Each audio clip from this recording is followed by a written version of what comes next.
Oke, kita perkenalkan dulu. Kita perkenalkan dulu, nama saya Ahmad Sodikan dari Prodi Sistem Informasi. Kita ada tugas satu, yaitu tugas dari modul Pancasila. Kita akan menerangkan mengenai BPUPKI, apa itu BPUPKI, kerjanya itu apa, serta anggotanya itu siapa saja, dan itu digunakan untuk apa ketika Indonesia. BPUPKI adalah singkatan dari Badan Penyelidik Usaha Persiapan Kemerdekaan Indonesia. BPUPKI merupakan badan yang dibentuk oleh pemerintahan pendudukan Jepang pada tanggal 29 April 1945 sebagai langkah awal untuk mempersiapkan kemerdekaan Indonesia. Latar belakang pembentukan BPUPKI, Jepang saat itu sedang terdesak dalam Perang Dunia Kedua dan mulai kehilangan kekuatan. Untuk menarik simpati rakyat Indonesia, Jepang menjanjikan sebuah kemerdekaan. Maka dibentuklah BPUPKI sebagai badan yang bertugas menyelidiki hal-hal penting yang diperlakukan untuk mempersiapkan kemerdekaan tersebut. Keanggotaan BPUPKI, ada 62 orang anggota BPUPKI. Yang dua adalah dari Jepang dan semuanya Indonesia. BPUPKI tersendiri diketuai oleh DRKRT Rajiman Widodingrat. Sedangkan wakil ketua satu dari Jepang yaitu Ichi Bagase Yoshio. Sedangkan yang kedua adalah RP Sueroso. BPUPKI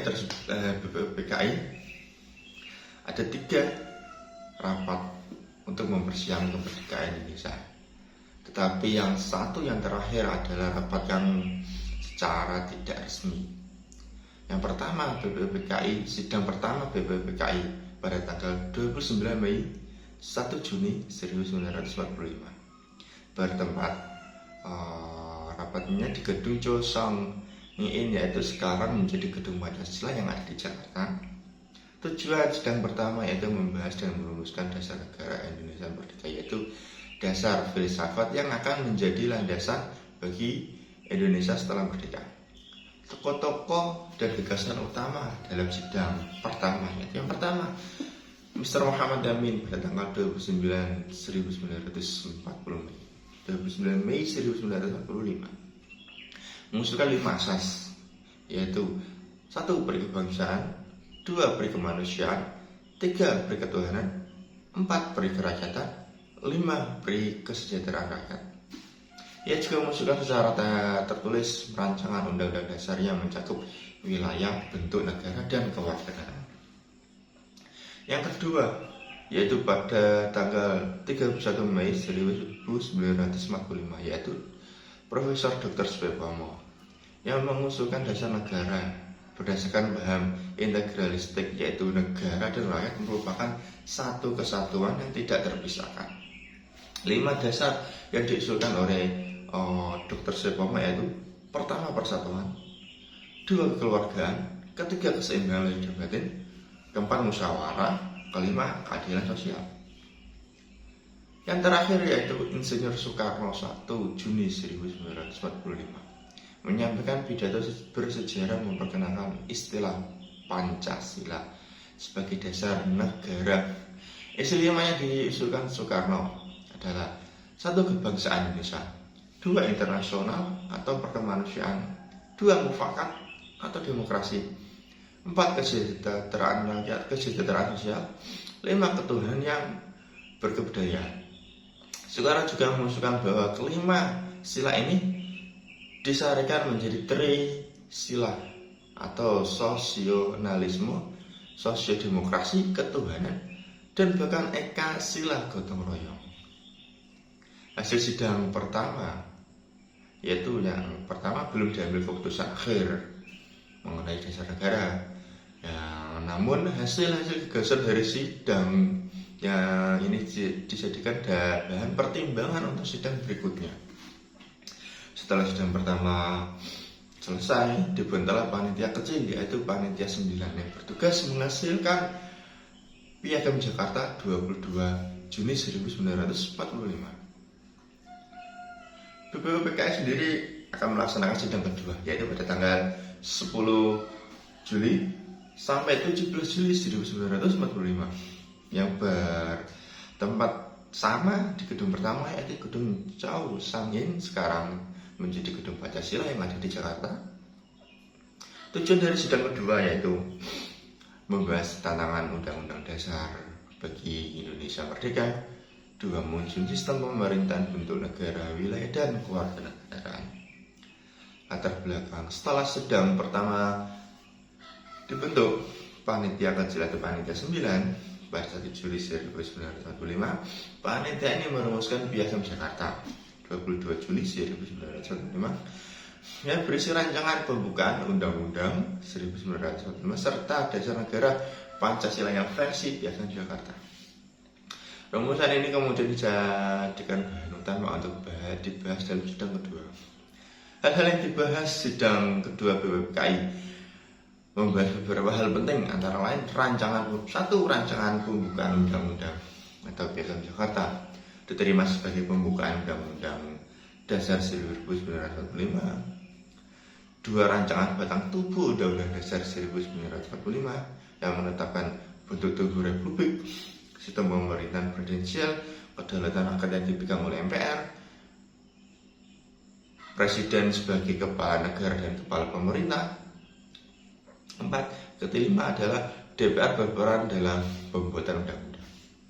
3. Bagi wilayah Indonesia, menetapkan wilayah meliputi seluruh Hindia Belanda, kewarganegaraan dan lambang negara. Menetapkan prinsip dasar kewarganegaraan Indonesia dan membahas gagasan lambang negara, tapi belum diputuskan. Sedangkan hasil sidang kedua, yaitu yang pertama, rancangan Undang-Undang Dasar 1945 selesai disusun. Piagam Jakarta juga sudah disepakati sebagai rancangan pembukaan Undang-Undang Dasar. Ketiga, pembentukan panitia perancang Undang-Undang Dasar, panitia ekonomi keuangan, serta panitia pembela tanah air untuk menyempurnakan rancangan kemerdekaan. Sidang ketiga atau sidang secara tidak resmi pada waktu akhir Juli 1945 sama yang bertempat masih di gedung Chow Sang In, di gedung Pancasila atau di Jakarta. Tujuan rapat yang terakhir yaitu yang pertama, menindaklanjuti hasil sidang kedua atau khususnya tentang Undang-Undang Dasar. Yang kedua, membicarakan pembentukan panitia-panitia kecil yang menyempurnakan hasil sidang sebelumnya. Yang ketiga, yang terakhir, yaitu menyiapkan langkah-langkah menjelang kemerdekaan. Pembahasan dalam sidang ini, sidang terakhir BPUPKI, yaitu panitia perancang Undang-Undang Dasar dipimpin oleh Soekarno. Presiden Soekarno bertugas menyusun rancangan akhir Undang-Undang Dasar berdasarkan hasil sidang kedua. Kedua, panitia ekonomi dan keuangan dipimpin oleh Dr. Andes Muhammad Hatta sebagai bertugas untuk menyiapkan sistem ekonomi dan keuangan negara Indonesia yang merdeka. Ketiga, panitia pembela tanah air itu dipimpin oleh Bikoisno Kroesojoso bertugas membahas masalah pertahanan dan keamanan negara. Sedangkan hasil pada rapat ini yaitu menyepakati hasil akhir rancangan Undang-Undang Dasar 1945, menyiapkan dokumen rekomendasi untuk diserahkan kepada badan pengganti BPUPKI, yaitu BPKI, Panitia Persiapan Kemerdekaan Indonesia. Setelah itu BPUPKI dibubarkan pada tanggal 17 Agustus 1945 dan BPKI dibentuk untuk melanjutkan tugas untuk mempersiapkan kemerdekaan selanjutnya. Dengan jadi kita akan menyimpulkan apa itu BPUPKI, sudah apa berbagai apa yang dilaksanakan BPUPKI. BPUPKI kesimpulannya itu BPUPKI berperan besar dalam mempersiapkan dasar negara dan konstitusi Indonesia melalui 3 tahap sidang BPUPKI yang berhasil. Yang pertama, menemukan dasar negara yaitu Pancasila. Lahirnya Pancasila yaitu ketika BPUPKI tersebut. Kedua, menyusun rancangan Undang-Undang Dasar 1945 yang sampai sekarang juga masih ada. Yang ketiga yaitu menyepakati rancangan final Undang-Undang Dasar 1945 sebagai dasar berdirinya negara Indonesia yang merdeka. Itu adalah kesimpulan yang bisa saya sampaikan mengenai BPPUPKI. Selanjutnya yaitu pada tanggal 7 Agustus kan BPUPKI dibubarkan dan digantikan oleh PPKI yang selanjutnya untuk mempersiapkan kemerdekaan Indonesia. Sekian dari saya yang bisa saya sampaikan mengenai BPUPKI. Mungkin ada saran atau masukan, bisa langsung di kolom komentar saja. Terima kasih. Wassalamualaikum warahmatullahi wabarakatuh.